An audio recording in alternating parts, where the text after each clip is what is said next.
Hi folks, it's been a few days since my last video and I'm feeling a lot brighter, so I've decided to tackle a really difficult subject: modern hi-fi purchasing.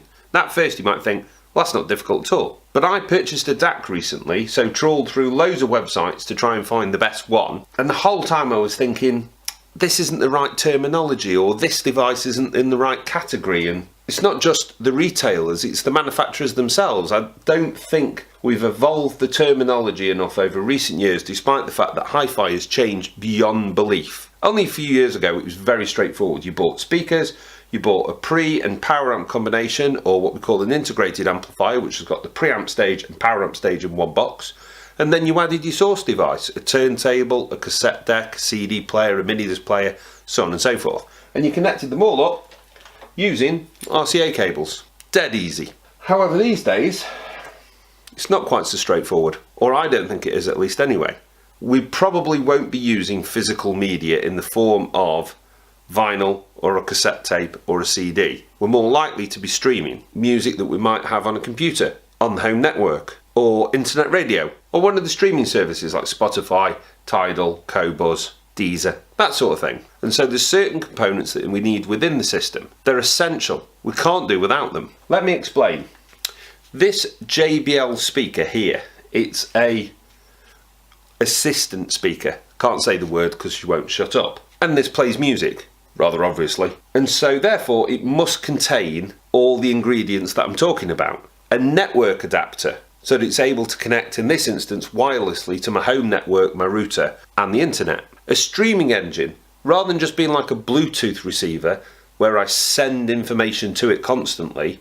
The streaming engine in this has got enough intelligence. If I give it an instruction, it'll go off to Spotify and play a playlist, for example. Now, music coming from Spotify or a music file on a computer that I have on the network will be digital, and I can get sound from this, and I can only really hear in analog, for want of a better description. So there must be a process somewhere within the speaker that converts digital to analog, a DAC.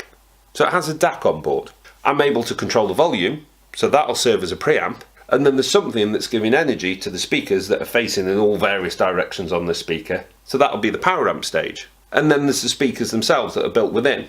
So just to recap, it's got a network adapter, a streaming engine, a DAC, a preamp, a power amp, and speakers. And it doesn't really matter what modern hi-fi you look at, it's got to have those ingredients in order to produce sound. If I look at this Yamaha MusicCast WX-AD10, for example, I will find that it has wireless and wired network adapters. It has a streaming engine on board. It must have a DAC on board because it's got RCA output, so I can connect it directly to an integrated amplifier. But there's nowhere, either within the app or on the device itself, where I can control the volume. So it has no preamp. If I compare that to the Sonos Connect, it also has wired and wireless network adapters. It has a streaming engine on board.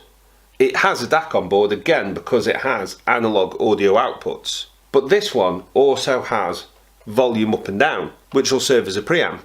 So I could connect this to an integrated or power amplifier and then speakers. The same could be said for this Google Chromecast Audio. It too has a network adapter, a streaming engine, a DAC, a preamp, and again, I could connect it directly to a power amplifier and then speakers, although you'd always be safer with a device like this to connect it to an integrated amplifier that had its own volume control, in my opinion. So we can't escape the fact that somewhere within a hi-fi system there will be a DAC. Here's a DAC. It's a Cambridge Audio DAC Magic 100. It's a fabulous DAC, but I can't directly connect it to a power amp because there's no preamp stage to this one. I can't control the volume. It doesn't have a network adapter, and it doesn't have a streaming engine. So of its own volition, I can't get any music out of it. I've got to connect it to something else. I could, for example, take the Google Chromecast Audio, a product that isn't famed for having a fabulous DAC on board, and partner it with the DAC Magic 100. And then I have got a network adapter, a streaming engine, a DAC, and an integrated amplifier and speakers. I've got a great little system, believe it or not. The item I purchased recently was this Project Pre-Box S2 Digital. It's a bit of a mouthful. And this is similar to the Cambridge in the respect that it's a DAC. It doesn't have a network adapter, it doesn't have a streaming engine. Most of the time, I connect this to my laptop via USB, and that acts as the network adapter and streaming engine, pumps digital music, for want of a better expression, into here, and then as well as being a DAC, this is a preamp as well. So I could connect this directly to a power amp and then speakers, and I've got music. So I hope you follow on there and I've made perfect sense. We need all these various individual boxes ticked so that we can get music playing, which is what it's all about at the end of the day. Now, a point of massive confusion for me when I was doing my research to purchase this project box was the fact that DAC is used on so many occasions for so many things. Now, I've picked on one particular retailer here, being Richer Sounds, not because I think at any point they're doing anything wrong at any point whatsoever, but they have a massive selection, and I can't rely on the Superfly website anymore because as of 2 days ago it completely disappeared. And all I've done is I've gone to the website, highlighted hi-fi category, scrolled down to where it says DACs and selected. So all of these products that I'm about to name now are all listed under the DACs section. But the products themselves couldn't be more different. First off the bat is the Cirrus AUD3192, which is an optical coax digital in, stereo phono out DAC. I think primarily this product is going to be used with televisions that have an optical digital output so that people can use them with conventional hi-fi amps which have an analog input. So it's a very basic device, optical and coax in, analog out. Job done. Next up is the Cirrus Sound Key. This is a USB DAC / headphone amp. This does not have an optical or coax digital input, so I couldn't use it in the instance that I described previously with a TV. It will only work with a product like a laptop or desktop PC or Mac, and it outputs sound by a 3.5mm headphone output. So you could connect it to a hi-fi, but it's designed really USB in, headphone out. The next device on my list is even more varied. The Audiolab MDAC Nano. This has neither an optical, a coax, or a USB input, so it doesn't connect to a laptop or the TV. Instead, this is designed to connect to tablets and phones and acts like a headphone amplifier in your pocket so that you don't have to have a connection lead from your headphones directly into your phone or tablet while you're on the bus or the train or whatever. So 3 products, all wildly different in terms of how they operate, but all classed as DACs. Next on my list is the Project Headbox DS, and that's very similar to the Project Box that I've purchased in the respect that it's a DAC and a headphone amplifier, but no mention this time of it being a preamp. So it'll work like a DAC, like the Cambridge Audio, but then it has some of the facilities that my DAC has in the respect of having a headphone output, but I'm not sure that it'll act as a preamp. But I don't know for a fact. I'd have to investigate further on that product to find out. Next up, the Cambridge Audio DAC Magic Plus, which is similar but not the same as the Cambridge Audio DAC that I have, but that definitely is a preamp, and it's also a headphone amp. So it's got a lot in common with the Project Box that I've got. Inputs wise, it's got optical, coax and USB. For that matter, I didn't mention, but the Project Headbox had got optical, coax and USB, so it could be used with something like a TV that has an optical output, and in the instance that I'm using it, connected to a computer.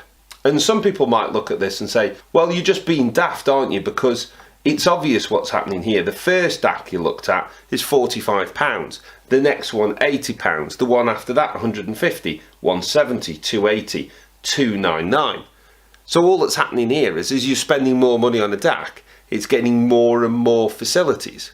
So we're ending now with the Cambridge Audio DAC Magic Plus, do beg your pardon, which is USB, optical, coax. It's a headphone amp and it's a preamp as well. So I could just connect that to a power amp and speakers and something with a network adapter and streaming engine, and I've got an entire hi-fi system. So that Magic Plus is doing a tremendous amount of the tasks there. But the next product on the list is the Roxanne K3 DAC at 600 quid. So it's significantly more expensive, and that's a USB optical coax DAC, but it has no headphone output and it has no preamp output. It's just a DAC. It's actually got far more in common with the DAC Magic 100. It's like a bigger version of that, but it has really no more functionality than this. It must just sound better. So within this one category, you can buy a box that's as simple as this Cambridge here, where it completes one of the tasks that we need. And by the same token, you can buy something like the Cambridge Audio DAC Magic Plus, which is the DAC and the preamp, and you can connect it to almost anything. Whereas I've said, the Cirrus sound key you can only really use with a computer and a pair of headphones, but they're all DACs. So I think it's time we improve the terminology, or at least we're able to categorise products in such a way so it was evident how many of those tasks it completed. If you've got a great hi-fi dealer, you could pop into the shop, have a conversation, tell them what it is that you wanted to do, and I'm sure they'd have the knowledge on each and every individual product and be able to steer you in the right direction. However, if you're busy, go, and you want to try and do as much research as you can online, you have to do what I did, which is literally download the instruction manual for each and every product. And even then, I didn't really get to grips with all the features and functions until I bought the thing, plugged it in and started using it. And I understood more within 5 minutes of plugging it in than all my time online spent reading. Now, I'm glad I bought the product that I did. It's ticking a lot of boxes for me.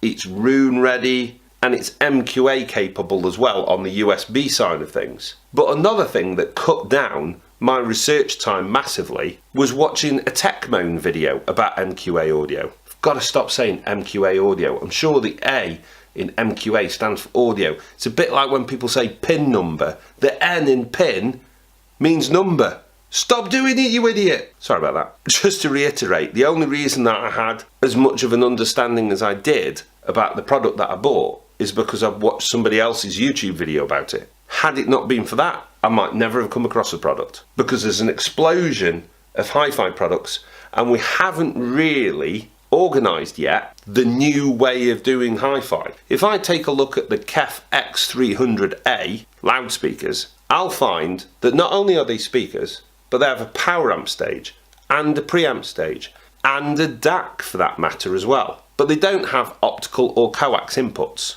nor does it have a streaming engine or a network adapter. So they're primarily designed to work with something like a desktop or laptop computer. But if I have a look at the LS50 wireless from KEF, same brand but a different speaker, I'll discover that it also has the speaker technology, the amplifier, the preamp, the DAC and the streaming engine and the network adapter.